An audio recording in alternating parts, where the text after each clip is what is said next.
વિદ્યાર્થી મિત્રો, ધોરણ 12 વિજ્ઞાન બી ગ્રુપ પછી જે મિત્રોને મેડિકલ કોલેજમાં MBBS કે ડેન્ટલ અથવા તો BAMS એટલે આયુર્વેદ કે હોમિયોપેથીમાં પ્રવેશ મળી શકતો નથી તેવા મિત્રો પેરામેડિકલ કોર્સ પસંદ કરતા હોય છે.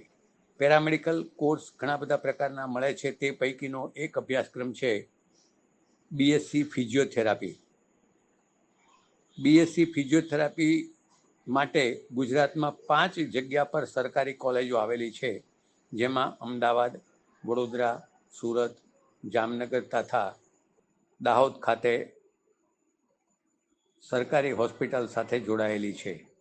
આ 5 કોલેજોમાં વાર્ષિક ફી માત્ર 15,000 રૂપિયા હોય છે, જ્યારે આ સિવાય ગુજરાતની 70 જેટલી સ્વનિર્ભર એટલે કે સેલ્ફ ફાઇનાન્સ ફિઝિયોથેરાપી ઇન્સ્ટિટ્યુશન્સમાં 4,000 કરતાં વધુ બેઠકો ઉપર અંદાજે 60,000થી 1 લાખ રૂપિયા જેવી દર વર્ષે ફી ચૂકવવાની રહે છે. આવો મિત્રો, આજે આપણે આ અભ્યાસક્રમના એપિસોડમાં શ્રેયા ત્રિવેદીબેન પાસેથી સંપૂર્ણ માહિતી મેળવીએ. નમસ્તે દર્શક મિત્રો, હું doctor Shreya Trivedi Shri Sahajanand institute of physiotherapy તરફથી આજે આપની સાથે વાત કરી રહી છું. આજે આપણે વાત કરીશું ફિઝિયોથેરાપી બ્રાન્ચમાં કેરિયર વિશે. સૌથી પહેલાં હું મારો પરિચય આપું. મારું નામ છે ડૉક્ટર શ્રેયા ત્રિવેદી અને ફિઝિયોથેરાપી ઇન્સ્ટિટ્યૂટમાં હું અત્યારે ઇન્ચાર્જ પ્રિન્સિપલની ભૂમિકા નિભાવું છું. મારા કેરિયરની વાત કરું તો મેં ધોરણ 12 સાયન્સમાં બી ગ્રુપની સાથે પાસ કર્યા પછી બેચલર્સ ઓફ ફિઝિયોથેરાપીમાં એડમિશન લીધેલું. બેચલર્સ ઓફ ફિઝિયોથેરાપીના 4.5 વર્ષનો કોર્સ કમ્પ્લીટ કર્યા પછી મેં 1 વર્ષ સુધી ક્લિનિકલ પ્રેક્ટિસ કરેલી. એ પછી મને ખ્યાલ આવ્યો કે મારો આ બ્રાન્ચમાં વધુ ઇન્ટરેસ્ટ છે અને મારા કેરિયરને આગળ વધારવા માટે મારે માસ્ટર્સ ઓફ ફિઝિયોથેરાપીની પણ સ્ટડી કરી શકાય. તો એ પછી મેં કાર્ડિયોવેસ્ક્યુલર એન્ડ રેસ્પિરેટરી ફિઝિયોથેરાપી બ્રાન્ચમાં મેં મારું માસ્ટર્સ ઓફ ફિઝિયોથેરાપી કમ્પ્લીટ કર્યું, જે 2 વર્ષનો કોર્સ હતો. 2015માં મારું માસ્ટર્સ ઓફ ફિઝિયોથેરાપી કમ્પ્લીટ થયા પછી મેં શ્રી સહજાનંદ ઇન્સ્ટિટ્યૂટ ઓફ ફિઝિયોથેરાપીમાં આસિસ્ટન્ટ પ્રોફેસરની પોસ્ટ ઉપર મારી કારકિર્દી શરૂ કરેલી. આસિસ્ટન્ટ પ્રોફેસરની જોબમાં આગળ વધતા ધીમે ધીમે મારી પોસ્ટ પ્રમોટ થઈ અને હાલમાં હું પ્રિન્સિપલ તરીકેની ભૂમિકા નિભાવું છું. ફિઝિયોથેરાપીમાં એડમિશન લેવા માટે ધોરણ 12 સાયન્સમાં બી ગ્રુપ હોવું જરૂરી છે. ફિઝિયોથેરાપીના એડમિશન માટે નીટની એક્ઝામ જરૂરી નથી. 12 સાયન્સમાં બી ગ્રુપની સાથે તમારે ગુજકેટના માર્ક્સ એક્યુમ્યુલેટ થઈ અને મેરિટ બનતું હોય છે અને તેના આધારે પેરામેડિકલ બ્રાન્ચમાં એડમિશન મળે છે. ફિઝિયોથેરાપી એ ટોટલ 4.5 વર્ષનો કોર્સ હોય છે, જેમાં 4 વર્ષનું સ્ટડી આવે છે અને 6 મહિનાની ઇન્ટર્નશિપ હોય છે. 4 વર્ષના કોર્સમાં ઘણા બધા મેડિકલ કોલેજ અને ફિઝિયોથેરાપી બંનેના સબ્જેક્ટ્સ ભણવાના હોય છે.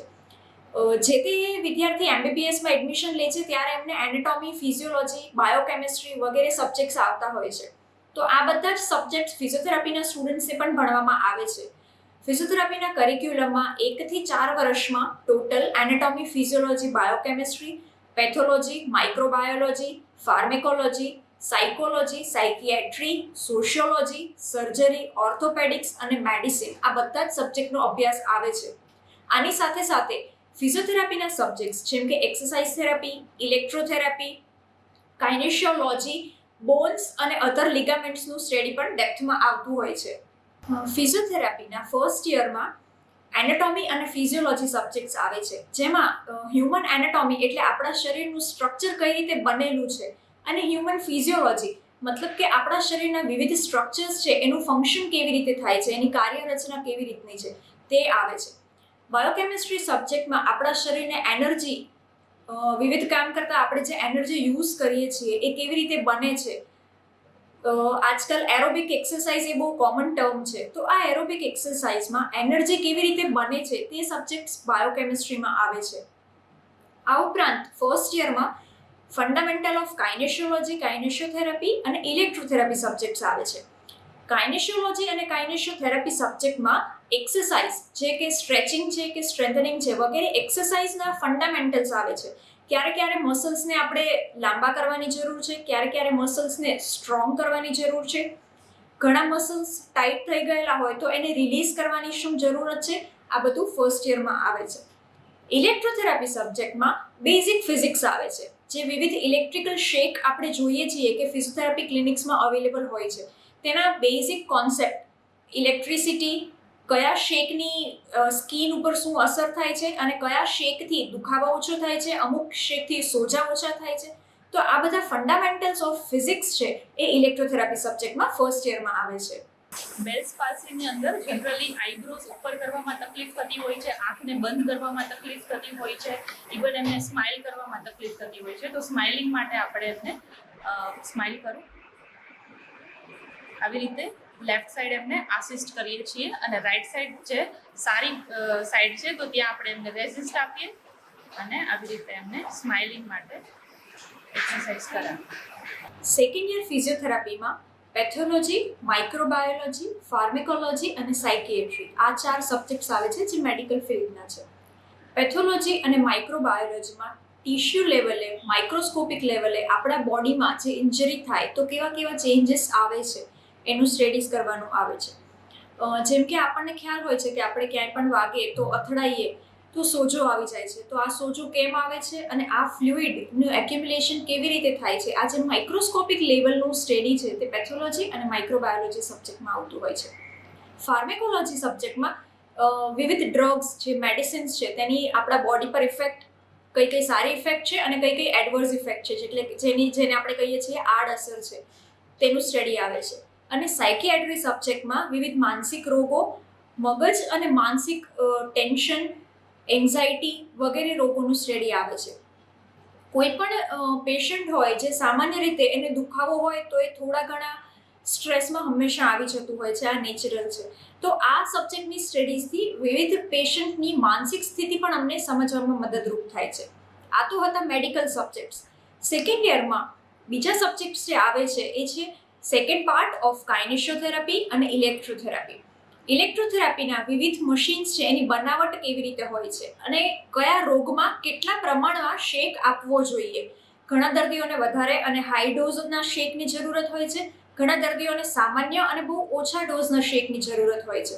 તો આ ફરક અમે સેકન્ડ યરમાં શીખીએ છીએ. કાઇનેશિયોલોજી સબ્જેક્ટમાં વિવિધ બોન્સની મૂવમેન્ટ, જેમ કે આપણને બહારથી શરીર હલે તો હાથ હલે છે, પગ હલે છે એમ દેખાય છે, પણ આપણા શરીરમાં આવેલી બધી જ હાડકાની મૂવમેન્ટ કેવી રીતે થાય છે તે અમે કાઇનેશિયોલોજી સબ્જેક્ટમાં ભણીએ છીએ. તો આ છે સેકન્ડ યરની વાત. થર્ડ યરમાં અમે ભણીએ છીએ મેડિસિન, જેમાં મેઇનલી આવે છે જનરલ મેડિસિન અને ન્યુરો મેડિસિન. આ ઉપરાંત આવે છે સર્જરી અને ઓર્થોપેડિક. મેડિસિનમાં આપણને જ્યારે સામાન્ય તાવ, શરદી, ઉધરસથી લઈને મોટા રોગ જેમ કે જોન્ડિસ કે વગેરે બીજા કોઈ શારીરિક તકલીફો છે તેમાં આપણા શરીરનું રિએક્શન કેવું હોય છે તે સ્ટડી કરવામાં આવે છે. જ્યારે ન્યુરો મેડિસિનમાં સ્ટ્રોક છે, જેને સામાન્ય ભાષામાં કહી શકીએ પેરાલિસિસ, અને પાર્કિન્સન્સ વગેરે વિવિધ બીમારીઓમાં આપણા મગજમાં કેવા કેવા કેમિકલ ચેન્જીસ થાય છે જેની આપણા બોડી પર શું અસર થાય છે એ અમે અભ્યાસ કરીએ છીએ. સર્જરી અને ઓર્થોપેડિક્સ આ બંને બહુ જ કોમન ટર્મ છે. સર્જરીમાં અમે વિવિધ બોડીના પાર્ટ્સની સર્જરી, કઈ સર્જરીમાં કયા બોડી પાર્ટમાં ક્યાંથી ઇન્સિશન્સ મતલબ કે ચીરા મૂકવામાં આવે છે અને તેનું ટિશ્યુનું હીલિંગ કેવી રીતે થાય છે એ ભણીએ છીએ. અને ફ્રેક્ચરમાં અમે ફ્રેક્ચર થાય તો આપણા બોડીનું રિએક્શન કેવું હોય છે જ્યારે વિવિધ હાડકામાં તિરાડ પડે છે અને હાડકું પોતાની જાતે, આપણા બોડીનું પોતાની જાતે હીલિંગ કેવી રીતે થાય તેનો અમે અભ્યાસ કરીએ છીએ. આ ઉપરાંત થર્ડ યર બીપીટીમાં એક સબ્જેક્ટ આવે છે જેનું નામ છે ફિઝિકલ એન્ડ ફંક્શનલ ડાયગ્નોસિસ. જેવી રીતે એમબીબીએસના ડૉક્ટર પાસે તમે જાઓ તો તે લોકોનું અલગ અસેસમેન્ટ હોય છે, જેમાં એ લોકો વિવિધ એનાલાઇસિસ કરાવતા હોય છે, બ્લડ ટેસ્ટ કરાવતા હોય છે, સ્ટેથોસ્કોપ મૂકીને તમારા બોડી પાર્ટ્સનું ચેકઅપ કરતા હોય છે. તે જ રીતે ફિઝિયોથેરાપીમાં ઇન્ડિવિજ્યુઅલ અસેસમેન્ટ અને ઇન્ડિવિજ્યુઅલ મેનેજમેન્ટ હોય છે. ફિઝિયોથેરાપીના અસેસમેન્ટમાં પેશન્ટનું અમે હિસ્ટ્રી લઈએ છીએ કે દુખાવાની શરૂઆત કેવી રીતે થઈ, દુખાવો વધે છે ક્યારે, દુખાવો ઘટે છે ક્યારે. આ ઉપરાંત દુખાવાના પેશન્ટની દ્રષ્ટિએ દુખાવાના કારણ શું છે અને આ બધાનું કન્ક્લુઝન જે બને છે તેને અમે કહીએ છીએ ફિઝિકલ એન્ડ ફંક્શનલ ડાયગ્નોસિસ, જે મેડિકલ ડાયગ્નોસિસથી અલગ હોઈ શકે. આ ઉપરાંત થર્ડ યર બીપીટીમાં જે સબ્જેક્ટ્સ આવે છે એ છે ગાયનેકોલોજી અને ડર્મેટોલોજી. આ બંને સબ્જેક્ટમાં ફિમેલ્સના બોડીના વિવિધ ઓર્ગનમાં કેવી રીતના ચેન્જીસ હોય છે તેનો અભ્યાસ કરવામાં આવે છે, અને ડર્મેટોલોજીમાં વિવિધ સ્કિનના ટિશ્યુનું હીલિંગ કેવી રીતે થાય તેનો અભ્યાસ કરવામાં આવે છે. અમુક સબ્જેક્ટ્સમાં તમને થશે કે આ બધા સબ્જેક્ટ ફિઝિયોથેરાપીના સ્ટુડન્ટને શું કામ ભણાવવામાં આવે છે, પણ જ્યારે હું તમને ફિઝિયોથેરાપીના એડવાન્સ થેરાપ્યુટિક્સની વાત કરીશ તો તમને એનો ખ્યાલ આવશે. ફાઇનલ યર બીપીટીમાં ટોટલ મુખ્યત્વે 4 વિષય આવે છે, જે છે ફિઝિયોથેરાપ્યુટિક ઇન મસ્ક્યુલોસ્કેલેટલ, એટલે કે ફિઝિયોથેરાપી હાડકાં અને સાંધાના દુખાવાના રોગોમાં. બીજો વિષય છે ફિઝિયોથેરાપી ઇન ન્યુરોલોજીકલ કન્ડિશન, મતલબ કે ફિઝિયોથેરાપી પેરાલિસિસ, સ્ટ્રોક અને મગજના અન્ય રોગોમાં. ત્રીજો જે વિષય છે એ છે physiotherapy in cardiovascular and respiratory subject, physiotherapy વિવિધ હૃદય અને ફેફસાના રોગોમાં, હૃદય અને ફેફસાની કાર્યક્ષમતા વધારવા માટે કેવી રીતે આપી શકાય. અને ચોથો વિષય છે ફિઝિયોથેરાપી ઇન કમ્યુનિટી રિહેબિલિટેશન, જેમાં અમે અર્બન અને રૂરલ એરિયામાં ફિઝિયોથેરાપીમાં શું ડિફરન્સ હોય છે, વિવિધ ફિઝિયોથેરાપી એક પર્ટિક્યુલર કમ્યુનિટી માટે કેવી રીતે આપી શકાય, જેમ કે ઘડપણ જે એક કોમન કોમ્યુનિટી છે તેમાં ફિઝિયોથેરાપી કેવી રીતે હેલ્પફુલ છે તેનો અભ્યાસ કરીએ છીએ. આ સાથે ફાઇનલ યરમાં બીજા સબ્જેક્ટ્સ આવે છે, જે છે રિસર્ચ, એથિક્સ અને મેનેજમેન્ટ. રિસર્ચમાં વિવિધ એડવાન્સ ટેકનિક્સ જે ફિઝિયોથેરાપીના ફિલ્ડમાં શોધાઈ રહી છે તેનો અભ્યાસ કરવામાં આવે છે, અને એક રિસર્ચ કેવી રીતે કન્ડક્ટ થાય તેનો અભ્યાસ કરવામાં આવે છે. કેવી રીતે એક રિસર્ચ ક્વેશ્ચન જનરેટ થાય, જેની માટેનું ડેટા કલેક્શન થાય, વિવિધ પેશન્ટના ડેટાનું એનાલિસિસ કરી અને એક કન્ક્લુઝન બને, અને આ કન્ક્લુઝનનો ઉપયોગ ફર્ધર અમે નવી ટ્રીટમેન્ટને એસ્ટાબ્લિશ કરવામાં યુઝ કરી શકીએ છીએ. આ એક ફાઇનલ યર ફિઝિયોથેરાપીનો સબ્જેક્ટ છે. બીજો સબ્જેક્ટ જે છે ફાઇનલ યર ફિઝિયોથેરાપીમાં એ છે એથિક્સ, જેમાં નીતિમત્તા, એક ડોક્ટર તરીકેની ફરજ અને દર્દી પ્રત્યેની જવાબદારી, આ સબ્જેક્ટનો અભ્યાસ કરવામાં આવે છે. Gujarat state council of physiotherapy તરફથી એક એથિકલ કોડ ઓફ પ્રેક્ટિસ આપેલું છે, જે વેબસાઇટ પર પણ અવેલેબલ છે. તો એક ફિઝિયોથેરાપિસ્ટ તરીકે દર્દી પ્રત્યે કઈ કઈ જવાબદારીઓનું પાલન કરવું જોઈએ અને દર્દીને કયા કયા હક મળે છે તેનો અભ્યાસ ફાઇનલ યર ફિઝિયોથેરાપીના સ્ટુડન્ટ્સ કરતા હોય છે. એક જે છેલ્લો સબ્જેક્ટ છે ફાઇનલ યર બી ફિઝિયોથેરાપીના સ્ટુડન્ટ્સ ભણતા હોય છે, તે છે મેનેજમેન્ટ અને એડમિનિસ્ટ્રેશન. મેનેજમેન્ટ અને એડમિનિસ્ટ્રેશન એ એક ક્લિનિકલ પ્રેક્ટિસના બહુ ઇમ્પોર્ટન્ટ આસ્પેક્ટ છે. જ્યારે પેશન્ટ તમારી પાસે આવે છે તો એ પેશન્ટની ડેટા એન્ટ્રી, એનું ડોક્યુમેન્ટેશન અને તેના ફર્ધર બીજા કોઈ પ્રેક્ટિશનરને રેફર કરતી વખતે કેટલો ડેટા દર્દીનો રેફર કરવો જોઈએ, આ બધી જે સૂઝ છે તે અમને એડમિનિસ્ટ્રેશનના સબ્જેક્ટના અભ્યાસ પછી આવે છે. આ ઉપરાંત એક ક્લિનિક ખોલવું હોય અથવા તો કોઈ પણ જગ્યાએ જોબ કરવી હોય તો કેવા કેવા ટાઈપના માર્કેટિંગ અને એડમિનિસ્ટ્રેટિવ નોલેજની જરૂરત હોય છે તે ફાઇનલ યર બેચલર્સ ઓફ ફિઝિયોથેરાપીના વિદ્યાર્થીઓને ભણવામાં આવે છે. 4 વર્ષના અભ્યાસ પછી 6 મહિનાની ઇન્ટર્નશિપ ફિઝિયોથેરાપીનો કોર્સમાં મેન્ડેટરી છે, મતલબ કે ફરજિયાત છે. જ્યાં સુધી એક ફિઝિયોથેરાપીનો વિદ્યાર્થી ઇન્ટર્નશિપ કમ્પ્લીટ નથી કરી શકતા ત્યાં સુધી તે લોકો ડિગ્રી સર્ટિફિકેટ માટે એલિજિબલ નથી થતા. ઇન્ટર્નશિપ ગુજરાતમાં ક્યાં આગળ કરવી, કેવી રીતે કરવી, ઇન્ટર્નશિપ દરમિયાન સ્ટુડન્ટ્સને કઈ કઈ વસ્તુઓની પૂરી કરવાની હોય છે, અને વિદ્યાર્થીઓના સમય મર્યાદા, જેમ કે કેટલા સમય સુધી એ લોકો કેવા ટાઈપના દર્દીઓ જોશે, તેની બધી જ guidelines Gujarat state council of ફિઝિયોથેરાપીની વેબસાઇટમાં આપેલી હોય છે. આખા ગુજરાતમાં દરેક college Gujarat state council of ફિઝિયોથેરાપીની ગાઈડલાઇન્સને જ ફોલો કરતા હોય છે. ઇન્ટર્નશિપનું ડ્યુરેશન ટોટલ 26 વીકનો હોય છે. 26 અઠવાડિયાની ક્લિનિકલ પ્રેક્ટિસમાં મિનિમમ 6 થી 8 કલાક પર ડેની પ્રેક્ટિસ થાય ત્યારે ઇન્ટર્નશિપ કમ્પ્લીટ થતી હોય છે. અને આ ઇન્ટર્નશિપમાં ઓર્થોપેડિક એટલે કે મસ્ક્યુલોસ્કેલેટલ, ન્યુરોલોજી, કાર્ડિયોલોજી અને કોમ્યુનિટી, આ ચારેય ડિપાર્ટમેન્ટમાં પેશન્ટનું એક્સપોઝર વિદ્યાર્થીએ લેવાનું હોય છે, જેનું ડ્યુરેશન કાઉન્સિલમાં આપ્યા પ્રમાણે 8 થી 6 અઠવાડિયાનું હોય છે. ઇન્ટર્નશિપ કમ્પ્લીટ કર્યા પછી એક ઇન્ટર્નશિપ કમ્પ્લીશન સર્ટિફિકેટ કોલેજ તરફથી મળતું હોય છે, જે વેલિડ હોય જે તે જગ્યાએ યુનિવર્સિટીમાં ત્યાં અપ્લાય કર્યા પછી જ એક વિદ્યાર્થી પ્રોવિઝનલ ડિગ્રી સર્ટિફિકેટ માટેની અરજી કરી શકે છે. ઇન્ટર્નશિપ પૂરી કરવા માટે એક પ્રોજેક્ટ બનાવવો જરૂરી હોય છે. આ પ્રોજેક્ટ માટે વિદ્યાર્થીઓ કેસ પ્રેઝન્ટેશન્સ કરી શકે છે, સેમિનાર પ્રેઝન્ટેશન કરી શકે છે, કોઈ એક પાયલટ સ્ટડી કરી શકે છે, અથવા તો કાઉન્સિલમાં આપેલા વિવિધ ઓપ્શન્સમાંથી કોઈ પણ એક ઓપ્શનને ઓપ્ટ કરીને એ પ્રોજેક્ટ સબમિટ પોતાની ઇન્સ્ટિટ્યૂટને કરી શકે છે. પ્રોજેક્ટનું સબમિશન ઇન્ટર્નશિપ કમ્પ્લીશન માટે મેન્ડેટરી છે. પ્રોજેક્ટના સબમિશન સુધી તમારી ઇન્ટર્નશિપ કમ્પ્લીટ ગણાતી નથી અને તમે પ્રોવિઝનલ ડિગ્રી સર્ટિફિકેટ માટે અપ્લાય કરી શકતા નથી. તો પ્રોજેક્ટ એ એક જરૂરી પાર્ટ છે ઇન્ટર્નશિપ કમ્પ્લીશન માટેનો.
પ્રાઇવેટ પ્રેક્ટિસ માટે એક 150 થી 200 સ્ક્વેર ફૂટનો રૂમમાં 2 કાઉચ અને 5 થી 6 સાધનો જેમાં કે ટેન્સ, આઈએફટી, અલ્ટ્રાસાઉન્ડ અને ઇલેક્ટ્રિકલ સ્ટિમ્યુલેશન આટલા બેઝિક સાધનોથી આરામથી એક ક્લિનિક સેટઅપ કરી શકાય છે.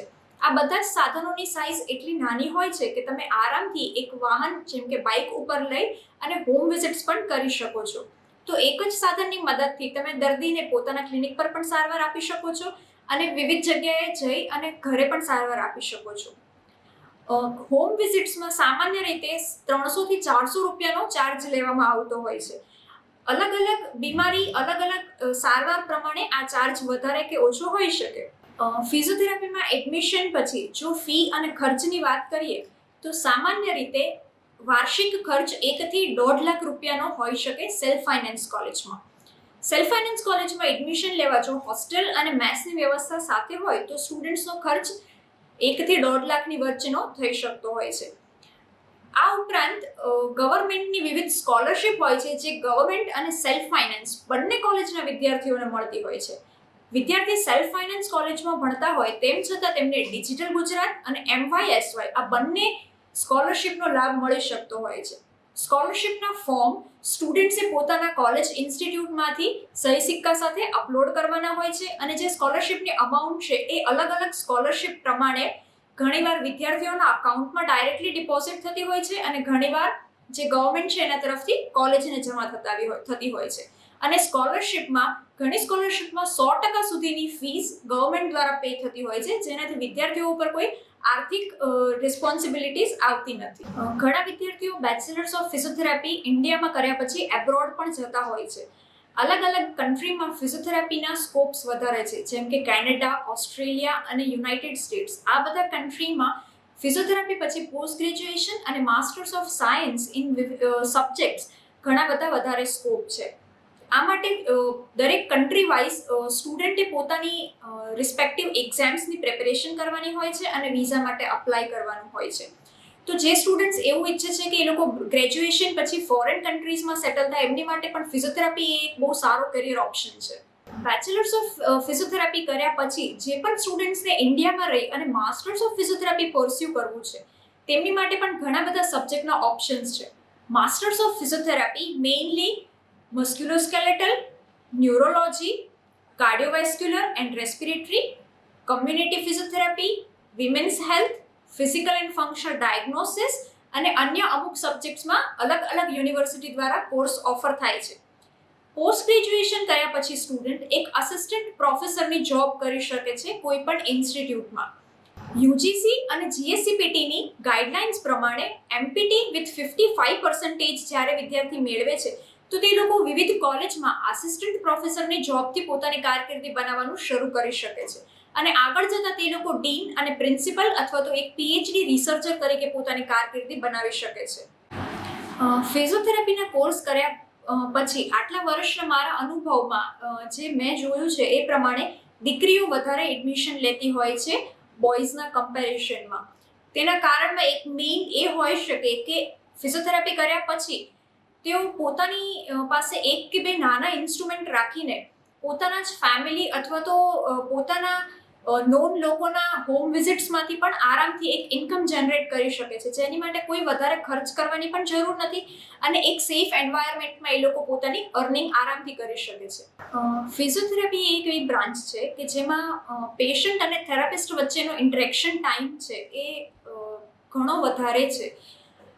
આ દરમિયાન અમને પેશન્ટને ઘણું નજીકથી સમજવાની ઓપોર્ચ્યુનિટી મળે છે. તો જે પણ વિદ્યાર્થીઓ ફિઝિયોથેરાપિસ્ટ બનવા માંગે છે અથવા ફિઝિયોથેરાપી ફિલ્ડમાં પોતાની કારકિર્દી બનાવવા માંગે છે એ લોકો માટે અમુક ગુણધર્મો હોવા જરૂરી છે, જેમ કે ધીરજવાળો સ્વભાવ હોવો જરૂરી છે, વાતચીત કરવાની કળા હોવી જરૂરી છે અને તેની સાથે સાથે એક સેવા ભાવના, જે વડીલો અને દર્દીઓ આવે છે એ લોકોને સેવા કરવાની ભાવના હોવી જરૂરી છે. ફિઝિયોથેરાપી ફિલ્ડમાં કેરિયર બનાવવા માટેના ઘણા બધા ઓપ્શન્સ અવેલેબલ છે આજકાલ. એડવાન્સ ફિઝિયોથેરાપ્યુટિક્સ જેમાં પ્રેગ્નન્સી પહેલાં અને પછીની કસરત, કેન્સર, વિવિધ મોઢાના કેન્સર અને અલગ અલગ કેન્સર્સ માટેની ફંક્શનાલિટી ઇમ્પ્રૂવ કરવા માટે કે કેન્સર થયા પછી પણ તમે સામાન્ય રીતે પોતાનું જીવન કેવી રીતે જીવી શકો અને એમાં કસરતનો ઘણો રોલ છે. અને અલગ અલગ સ્પોર્ટ્સ અને બીજી પણ જિમ્નેશિયમ એક્ટિવિટી માટે પોતાની બોડીને પ્રિપેર કરવાની, જેમાં પ્રિવેન્ટિવ મેઝરમેન્ટ્સ આર નેસેસરી. તો આ બધામાં કરિયરના ફિઝિયોથેરાપી પછી ઘણા બધા ઓપ્શન્સ છે. તો હું દરેક સ્ટુડન્ટને રિક્વેસ્ટ કરીશ કે જ્યારે એ લોકો બાર સાયન્સ બી ગ્રુપ પછી પોતાના કેરિયરની વિચારે છે તો એક ફિઝિયોથેરાપીનો ઓપ્શન પણ જરૂરથી વિચારે. Thank you.